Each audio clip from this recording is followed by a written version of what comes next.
Hello boys and girls, I hope you've brushed your teeth, you've washed your face, and you're ready for your story today.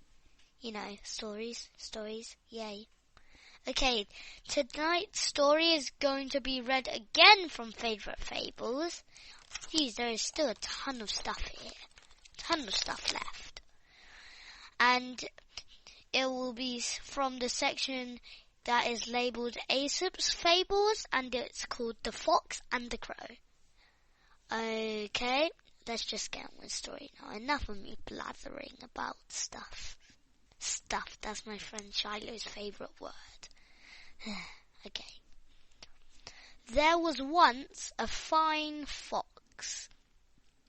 He had a glossy red coat and a beautiful bushy tail. His pointed ears pricked up at the smallest sound, and his sharp nose twitched at the faintest smell. Early one evening, as the fox prowled under the old oak trees, his black nose began to prickle. "What a wonderful smell!" said the fox to himself. "It is better than rabbits. It is better than chickens. Mind you, this is a fox. What could it be?" He bent his head to the ground and snuffled among the leaves and the grass. The tantalizing smell was not down there. He sniffed again. "Where is this marvelous smell coming from?" he puzzled. He raised his nose high in the air and sniffed once more. Then he caught sight of something perched high above him on the branch of an oak tree. Yes. It was a glossy black crow, and she was holding something in her beak. Something yellow. Something tasty. Something very like cheese. The fox licked his lips. He badly wanted that piece of cheese, but how was he to reach it, for he certainly could not fly high enough or jump high enough. Foxes can't fly to catch the bird. Then the cunning, that means very clever, sneaky, and sly, that's basically sneaky character. If someone has a cunning character, that means they're very clever, you know. And then the cunning fox had a clever idea. He looked up at the crow, and the crow looked down on him. "What a magnificent bird!" exclaimed the fox. "Such glossy black feathers, such a bright yellow beak."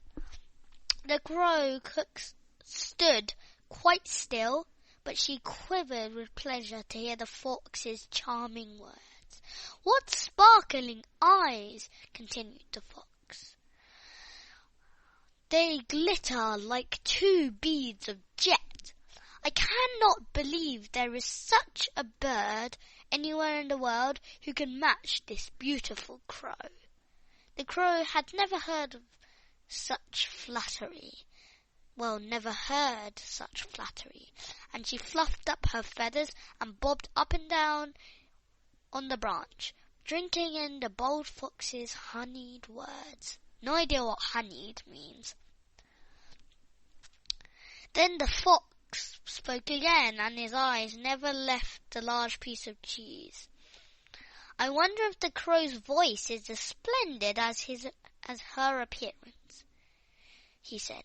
"She would indeed be queen of all the birds if such a wondrous bird was also blessed with a glorious singing voice."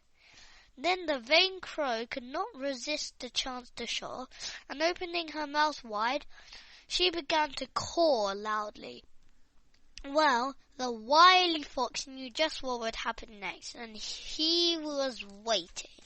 The cheese tumbled from the crow's beak and fell straight into the fox's open mouth. He chewed it slowly and lovingly, and at last swallowed it with a happy sigh. "Very tasty," he said, and he licked his lips as the crow screeched with rage above his head. "Well," said the fox smugly, "so you do have a voice. My, but what a pity it is that you were not blessed with a brain." And he sauntered off with his tail held high in the air. And the moral of this story is, never trust a flatterer. A flatterer is someone who says things about you. Good things, that is. If someone is to flatter you, they are to charm you, to make you feel good. But sometimes they use this to their advantage. As you could see, the fox used the flattering to get the cheese from the crow. Okay, boys and girls, that's the end of the story. I hope you liked it.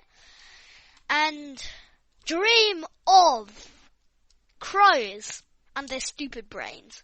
Good night.